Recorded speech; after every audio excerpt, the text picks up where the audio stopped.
About 2001 onwards, you started reconstructing your motherland. Next 15 to 20 years saw a massive change, especially with the women folk, and you rose as a prominent figure, adding feathers to your cap. During those years, you had the opportunity to see the society, to see the people so closely. We want to hear from you, what is the real reason of gender discrimination or any sort of discrimination? Is it religion? Is it lack of education? Is it poverty? Or is it just the mindset? It is all of the above.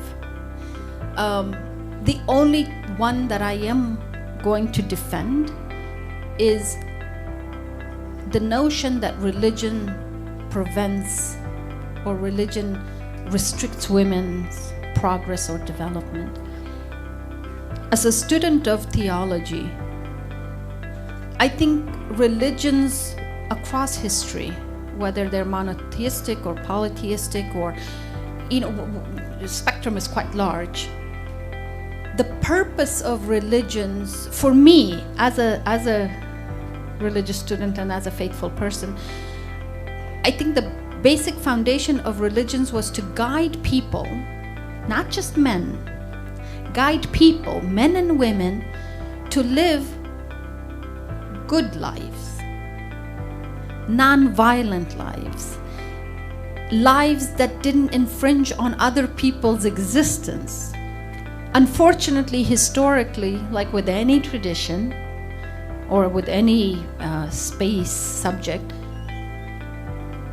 patriarchy, men leadership have learned over the years to utilize religion as a political tool for power. And historically, women have been stripped, particularly in the context of the monotheistic religion, which basically started from Abraham and his sons. So again, the structure is very patriarchal. There's no doubt about it. But I have yet to find in my scripture of Islam, whether it's the Quran or Bible or Torah, where God said woman is less of a man. I mean, the men have defined it as that. They've interpreted it as that. In Islam, this notion of women get less, half the inheritance of her father or her family than her brother. Simply look at it, yeah, okay, we're considered less in inheritance. But there's actually logic. If you deep down, there's nothing anti-women about it. And the logic that I've understood is that a woman takes half of her inheritance from her father, but she's actually due inheritance from her husband's family as well, if she's married. If she's not married and she remains with her father and she never gets married, she actually has equal access to that inheritance as her brother. So it's very contextual, but we like to just never go into the deep context and always just at the surface value look at things and hear things as we want to. So I think patriarchy and men's historic leadership in the space of religion has defined and interpreted religion to their benefit more so than women across various religions, and it's unfortunate. And I think one of the spaces that we women must encourage and force ourselves into is to this space of scholarship of religions, no matter what the religion is, to really find our space in it and find our words and our experiences in it. Because history, just like history, which has nothing, it could be religious, but history, why is there a movement to say her story now? Because history is written by a man. So of course it's always from the perspective of a man. So we need women's inclusion in the space.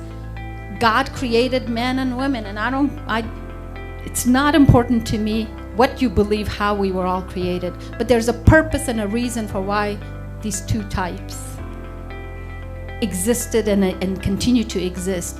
And if we women, particularly those women who are in spaces of leadership, of education and knowledge, if we don't address these issues, men never will.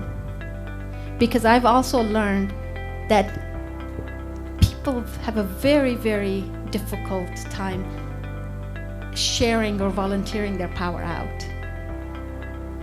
So if men have held power for centuries, what would encourage them and empower them to say, you know what, we've done it for so long, you take it. That doesn't happen. So it is the responsibility of us women to educate ourselves, master ourselves in the fields that we're trying to work and compete and discuss, and communicate and discuss and fight and argue and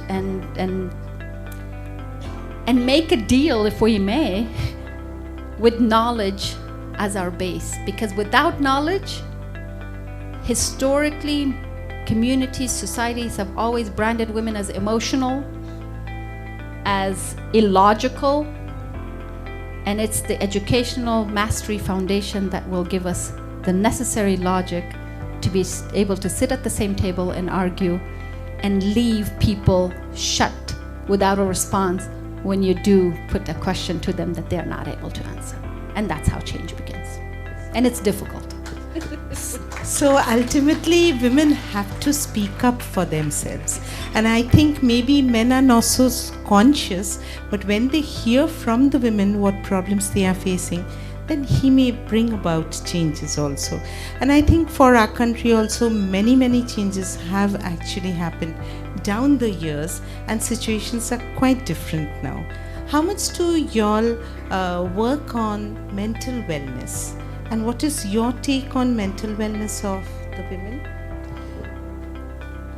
The country of Afghanistan as a whole, the whole population is going through an incredible mental, what's the word? Like the problem, the mental trauma, mental turmoil, because we just, you know, when your own life situation is not in control, as a human being, that's our basic instinct desire, to have control over what happens to us, right? And it doesn't matter whether you're a man or a woman, but the desire to control your life is a human desire. And when you're constantly, for 45 years, if you're an adult my age, all my lifetime, a little bit older than me, have had the privilege of seeing good old days. And anybody younger than me, they've only known war and destruction. And so when there's no control in any aspect of your life, you become very mentally unstable. It's unfortunate that I'm saying this, but I think one of the reasons why people are so adamant to stick to centuries-old traditions and customs and principles that may not be so, you know, politically correct in this day and age of the 21st century, the reason they stick to it is because I think that's the only constant they know. And that is connected to our mental state. I think innately, again, I tell you from experience, and particularly when I served the Ministry of Education, which was predominantly men. So to be ruled by a woman who was not known, a woman who was considered the other, you would expect that I was disrespected or mistreated on a daily basis. I was not. I'm proud to say that I was not. There were elements, of course, within the stakeholder community, politicians, but honestly, that was not my interest. But the common Afghan person, man, who worked either with me or under my leadership, they were very respectful people, and they may have felt weird about having a woman as a boss, but they were willing to learn. I think a lot of the times that people just stop learning or stop opening up is because they want that stability. And unfortunately, in a country like Afghanistan, the lack of stability also leads to a lot of people just sticking to old traditions because that's the only comfort that they have and the only comfort that they know. So I think we need to, as an educated, elitist society, we also need to be aware of why people think the way they do and where do those thinking come from, because until and unless we understand that, we can't communicate with them to change.